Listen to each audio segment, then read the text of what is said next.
ऐसे टीचर जो है कहने लगे बहुत बड़ा क्वेश्चन है, आईआईटी का क्वेश्चन डाल दिया, बहुत डिफिकल्ट क्वेश्चन डाल दिया। इतना टफ क्वेश्चन नहीं डाला गया था।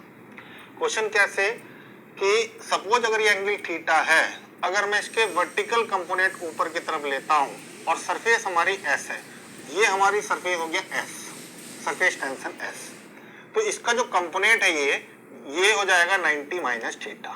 ये आपको समझ में आ जाएगा कि ऊपर यानी कि एस साइन थीटा आएगा ऊपर की तरफ और इधर की तरफ आएगा एस कॉस थीटा।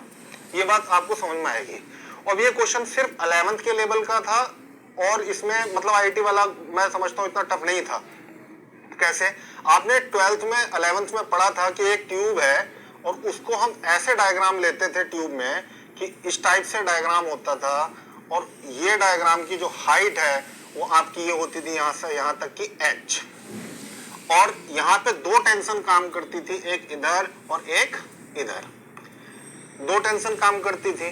और इसमें जो एंगल होता था बच्चों वो हमेशा वर्टिकल से लिया जाता था कि ये ऊपर की तरफ थीटा, तो और ऐसे यहाँ पे वर्टिकल की तरफ थीटा, तो यहाँ पे आपका बनता था टी कॉस थीटा और इस केसेस में टी कॉस थीटा। अगर ऊपर की तरफ एंगल बन रहा है तो थीटा नेचुरल सी बात है कि ये आपका टी कॉस थीटा जाएगा ऊपर। तो 11th के हिसाब से आपने हाइट का फॉर्मूला पढ़ा था h बराबर 2t cos theta upon r रो जी। ये फॉर्मूला आपने 11th में पढ़ा था कि नहीं पढ़ा था? अब इसी डायग्राम को अगर मैं आधा कर देता हूं तो सिर्फ एक टेंशन काम करेगी और s sine theta vertical component होगा और यहां से हाइट हमारी y है। तो आप समझ लीजिए मैं वही क्वेश्चन लिख रहा हूं, y is equal to s।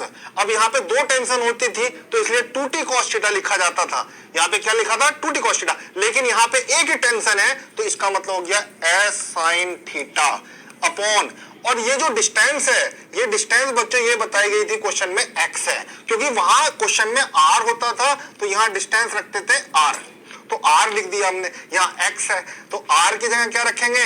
x, rho and g। फिर यहां से रिलेशन बना y rho g upon x upon s, y rho g upon s। देखो बच्चों, आप बोलोगे कि नीट में सर ने जो है बताया हमें, तो ये फॉर्मूला हो गया साइन थीटा, ये फॉर्मूला हो गया आपका साइन थीटा। और इसीलिए क्वेश्चन में आपको दिया गया था कि sine theta is equal to theta equal to ten theta that is equal to dy upon dx। तो यहां से फॉर्मूला बनेगा, ये आपको गिवन था, ये कंडीशन गिवन थी कि given sine theta is equal to ten theta और equal to dy upon dx, because theta is a very small angle, theta is a very small angle. तो यहां से इसको हम थीटा को लिख देते हैं और इसको लिख दिया हमने dy अपॉन dx। अब बच्चों आप बताओ मुझे कि अगर मैं इसको dy अपॉन dx लिख रहा हूं तो इसका सेकंड डेरिवेटिव क्या होगा? इसका दो बार डिफरेंशिएशन करना है x के रेस्पेक्ट में, तो y रो g अपॉन s।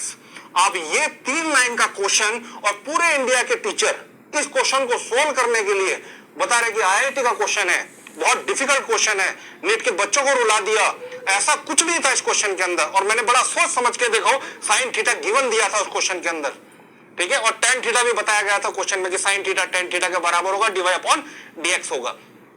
अब देखो आंसर आपके सामने है और 3 लाइन का क्वेश्चन है, पूरे इंडिया के टीचर इसको जो है 3 पेज का आंसर निकाल रहे थे। बताइए ये कंडीशन आपने पढ़ी कि नहीं पढ़ी 11th में? ये पढ़ा कि नहीं पढ़ा आपने 11th में?